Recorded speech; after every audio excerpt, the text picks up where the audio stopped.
저는 루마니아 1교구를 섬기고 있는 부교구장 김민자 권사입니다. 오늘 본문은 여호수아서 마지막 장으로 여호수아가 이스라엘 모든 지파를 세겜에 모으고 설교를 시작하는 내용입니다. 여호수아의 역사적인 회상은 하나님께서 이스라엘의 조상들을 선택하시고 큰 민족을 이루게 하신 뒤 어떻게 그들을 가나안 땅으로 인도하셨는지를 기억하게 만듭니다. 역사적 회상은 크게 세 부분으로 나눌 수 있는데 1절에서 4절 아브라함의 선택과 그의 후손들의 애굽으로 이주, 5절에서 7절 출애굽과 광야 생활, 8절에서 13절 요단 동편과 서편의 점령 과정으로 가나안 땅 정복. 먼저 여호수아는 여호와께서 아브라함을 선택하여 가나안 땅으로 이끄신 일을 이야기한 뒤 약속의 씨의 계보가 이삭과 야곱으로 이어지면서 야곱의 자손들이 애굽으로 내려간 일을 요약해서 설명합니다. 그 다음 5절부터는 애굽에서 학대받던 시절 하나님께서 모세와 아론을 보내어 애굽에 10가지 재앙을 내려서 이스라엘을 구출했던 이야기로 이어집니다. 하나님의 기적으로 홍해가 갈라져 이스라엘 백성이 바다를 건넜고 뒤따르던 애굽 군대는 물이 덮쳐 모두 멸망하게 되었습니다. 이스라엘 백성은 이것을 눈으로 직접 목격하고 광야로 들어갑니다. 전쟁에 능하지 않는 이스라엘은 먹을 것과 마실 것이 없고 또 추위와 더위의 위협이 있고 광야를 차지한 나라들의 군사적인 공격에 노출이 되었습니다. 하지만 광야에서 하나님께서 이스라엘의 편이 되어 주셨기에 그 죽음의 땅을 안전하게 지날 수 있었습니다. 여호수아는 이 모든 일이 하나님의 은혜와 능력으로 이루어졌음을 강조합니다. 8절부터 이어서 요단 동편의 넓은 땅을 얻게 되고 발락의 저주 작전은 발람의 귀를 막고 오히려 그를 이용하신 하나님의 개입으로 실패로 돌아갑니다. 또한 여리고로 행진해 가나안 땅의 모든 종족들과 싸울 때 하나님께서 그 전쟁을 이끄시어 모두 이스라엘의 수중에 넘기셨습니다. 그런데 이스라엘 군대가 칼과 활로 적들을 쓰러뜨린 것이 아니라 왕벌이 그들을 쏘아대 혼비백산하게 만들었던 것입니다. 하나님의 크신 능력으로 도와주셔서 이스라엘 백성들이 가나안 땅을 정복하게 되고 그들이 수고하지 않은 성읍과 건축하지 않은 집들에 거하게 되고 또 심지 않은 포도원과 감람원의 과실을 먹게 되었습니다. 14절부터 18절까지 여호수아는 역사적 회상을 마친 후에 이스라엘을 향해 여호와께 절대적인 충성과 복종을 명령합니다. 온 이스라엘이 살아계신 하나님의 역사를 보았으므로 이제 헛되고 거짓된 세상의 우상을 버리고 하나님만 섬기라는 것입니다. 여호와냐 다른 신이냐 선택하라. 여호수아는 자신은 오직 여호와만 섬길 것이라고 말을 합니다. 이스라엘 백성은 이에 대답하여 우리도 오직 여호와만 섬기겠다고 결심합니다. 그들은 역사적 회상에서 여호수아가 말한 대로 오직 여호와 하나님께서 자신들을 인도하고 보호해 주셨으며 승리를 가져다 주셨다고 고백합니다. 오늘 본문은 하나님께서 이스라엘 역사 속에서 행하신 모든 일을 회상함으로써 하나님의 변함없는 신실하심을 강조합니다. 또한 이스라엘 백성에게 베푸셨던 하나님의 은혜를 생각할 때 우리도 삶 속에서 하나님의 인도하심과 보호하심을 기억하고 감사해야 합니다. 14절에 그러므로 이제는 여호와를 경외하며 온전함과 진실함으로 그를 섬기라 이렇게 말씀하고 계시는데 이 말씀을 우리도 마음에 새겨야 할 것입니다. 우리들은 인생을 살아가면서 수많은 문제와 사건을 만나고 또한 수많은 하나님의 이적과 역사하심을 체험하며 살아갑니다. 그럼에도 불구하고 하나님만을 섬기겠노라 작정하면서도 나도 모르게 하나님의 은혜를 잊어버리고 내가 중심이 되어 살아갈 때가 많이 있습니다. 우리들은 이 시대를 살아가는 하나님의 거룩한 백성이며 구별된 제사장이며 하나님의 제자이며 영적 군사들입니다. 하나님의 말씀에 의지하여 하나님이 하실 것을 믿고 순종하며 나가는 것이 우리의 할 일이라고 생각합니다. 제가 말씀을 준비하면서 그 2024 다니엘 기도의 영상을 보다가 개그우먼 김효진 씨 간증을 보게 되었습니다. 아마 그 쪼매난 이분이라고 기억을 하실 거예요. 키가 작은 그 개그우먼인데 이분이 이제 사모님이 되셨더라고요.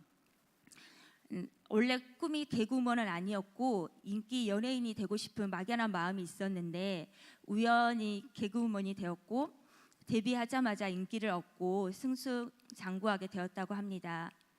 집안을 보니 4대째 믿는 모태신앙으로 집안에 목사님, 선교사님도 많고 어려서부터 엄청 열심히 신앙생활을 했다고 합니다.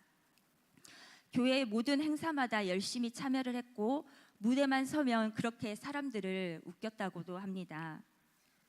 그런데 개그우먼이 되고 인기가 상승하면서 뭔가 공허함이 몰려오더래요. 왜 살아야 하나? 죽어야 되나? 이런 생각까지 들고 술로 하루하루를 버티다 위기의식을 느끼고 돌아보니 내 안에 하나님이 없다는 것을 발견했다고 합니다. 아무래도 방송 스케줄이 바쁘다 보니 아예 예배 자체를 못 드리고 교회를 갈 수도 없었다는 건데요. 그 길로 교회를 찾아가 하나님께 회개하며 진정한 하나님을 만나고 성경을 읽으며 하나님에 대해서 알아갔다고 합니다. 내가 계획하고 목표를 세우면 하나님이 들어주신다고 생각을 했는데 성경을 보니 하나님이 계획 세우시고 나는 따라만 가면 되는 도구로 사용되고 있음을 알게 되고 나를 책임져 주시고 나를 향한 계획이 있으시다는 사실을 깨달으며 진정한 안식과 평안을 찾았다고 합니다. 그리고 6년 연애 후에 신실한 배우자와 결혼을 했는데 또다시 이혼까지 생각하는 단계에 이르렀지만 하나님의 사랑으로 관계를 회복을 했고 남편이 계획에도 없던 목회자의 길을 결단하면서 본인도 지금의 사모님이 되었다고 간증을 합니다. 그리고 현재 같은 개그우먼 조혜련, 김지성과 함께 방송계 안에서 하나님을 떠나 방황하는 자들을 사역하는 그런 모임을 계획 중에 있다고도 합니다. 이렇게 우리는 하나님을 사랑한다고 하면서도 세상 속에서 분주함으로 내 의지와 상관없이 하나님을 떠날 때가 있습니다. 그럴 때 하나님께서는 문제와 사건으로 우리에게 찾아와 주시고 우리를 다시 회복해 주십니다. 저에게도 작년에 문제와 사건을 통해 하나님께서 찾아오신 경험이 있어서 이 시간 나누고자 합니다. 작년 하반기에 저희 막내 아들이 조금 사고를 쳤는데요. 친구들이랑 자전거를 훔쳤어요. 이제 이 100곳에서 저희가 월곶에 사는데 이 아이들이 친구들이 이제 4명이서 100곳에서 자전거를 훔쳐서 그러니까 그 당근마켓에 이제 이거를 팔아가지고 이제 n분의 1로 나누기로 이제 한 거였다는 거죠. 자전거 주인이 경찰서에 신고를 했고 CCTV에 이제 영상이 찍혀서 경찰서를 통해 이제 이렇게 추적을 했을 거 아니에요. 그래서 학교로 이제 이렇게 연락이 와서 알게 되었던 사건입니다. 요즘 세상에 CCTV가 얼마나 잘 되어 있어요.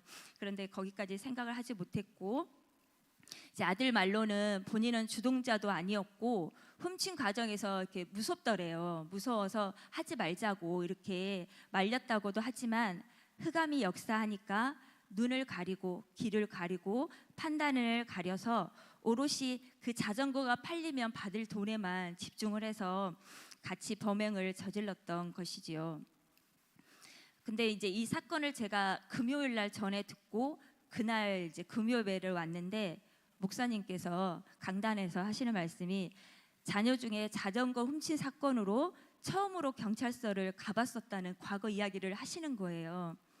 근데 이게 무슨 우연의 일치인가 싶으면서 다들 웃는데 저도 웃기는 웃지만 웃어도 웃는 게 아닌 그때 그런 심정이었던 것 같습니다.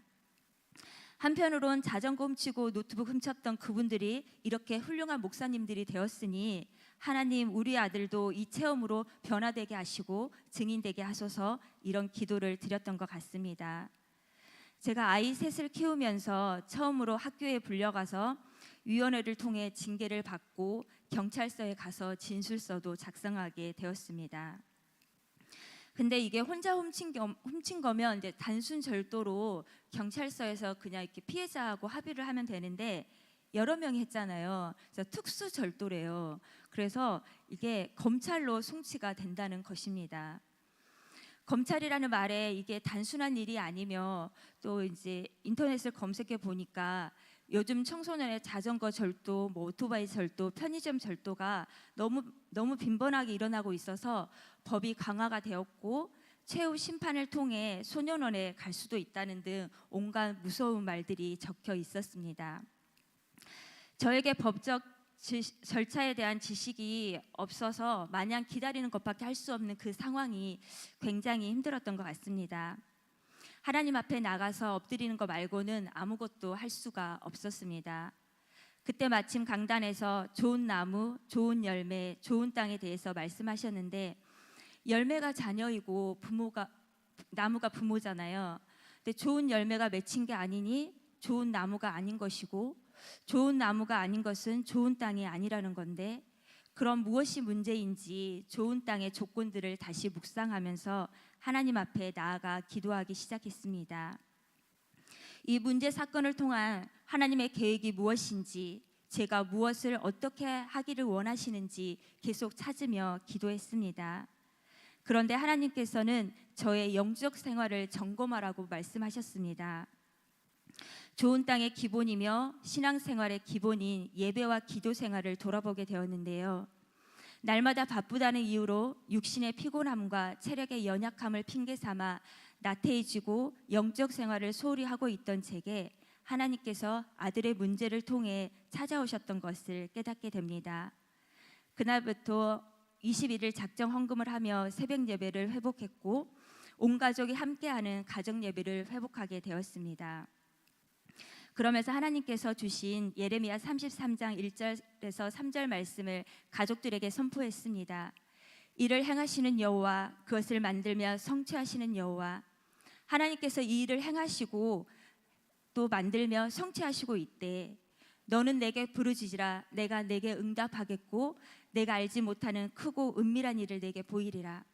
하나님께서 우리가 이렇게 기도할 때 반드시 우리가 알지 못하는 크고 은밀한 비밀을 주실 거라고, 이렇게 기도하는 동안 모든 상황이 역전되리라 간구하며 우리 가족에게 하나님의 살아계심과 기도 응답의 체험을 하게 하실 하나님께 감사드리며 기쁨으로 간절히 기도했습니다.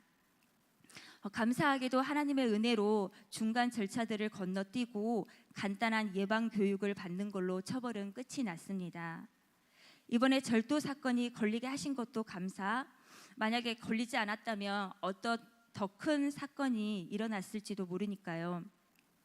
또한 자전거가 팔리지 않아서 주인한테 돌려줄 수 있었던 것도 감사, 아들도 엄청 겁을 먹고 반성하는 모습도 감사, 무엇보다도 잃어버렸던 예배와 기도가 회복된 것이 감사했습니다.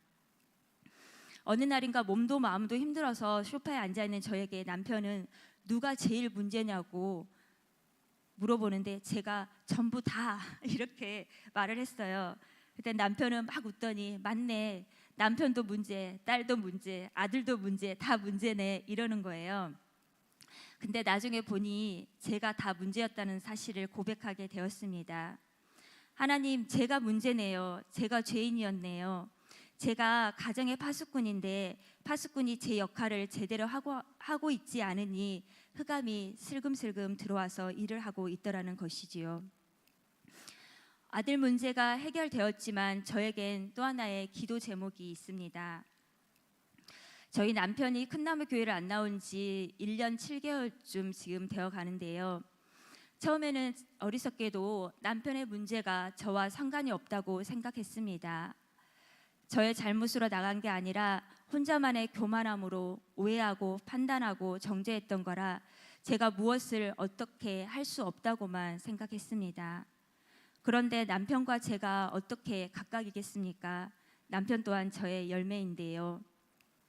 남편 문제를 놓고 깊이 묵상해 보니 제가 남편에게 완전한 전도자의 모습을 보여주지 못한 것 같았습니다. 하나님께서는 우리에게 완전하라고 하십니다. 내가 삶 속에서 하나님 말씀으로 살아가고 있는지 돌아보며 하나님의 형상으로, 하나님의 인격으로 사회 현장에서뿐만 아니라 가정에서도 진정한 전도자의 삶으로 나아가기를 간구해 봅니다. 남편은 지금 굉장히 갈급해하고 예배를 사모하며 다른 교회에 온라인 예배를 드리고 있습니다만 절대 손해보지 않으시는 하나님, 모든 것이 합력하여 선을 이루시는 하나님, 이 상황 속에서 남편도 저도 성장시키고 계시는 하나님을 전적으로 신뢰하며 나아갑니다. 우리 성도님들도 크고 작은 문제들이 닥쳐올 때마다 히브리서 11장의 믿음의 선진들처럼, 또한 우리와 동시대를 살고 있는 큰나무교회 수많은 믿음의 증인들처럼 완전하신 하나님을 믿으며 하나님 찾기를 힘쓰며 감사함으로 참된 기쁨으로 하나님 앞에 나아가는 우리 모든 성도님들이 다 되시길 주님의 이름으로 소망합니다. 기도하고 마치겠습니다. 하나님 감사합니다. 오늘 말씀을 통해 하나님께서 우리에게 베푸셨던 은혜를 기억하고 오직 하나님만을 섬기겠다는 결단을 새롭게 해보는 시간이 되길 원합니다. 매일의 삶 속에서 세상의 유혹과 타협을 이겨내고 하나님께 온전히 충성하는 삶을 살아가게 하시옵소서. 오늘도 각자의 현장에서 하나님께서 인도하실 줄 믿고 감사드리며 예수님의 이름으로 기도드리옵나이다. 아멘.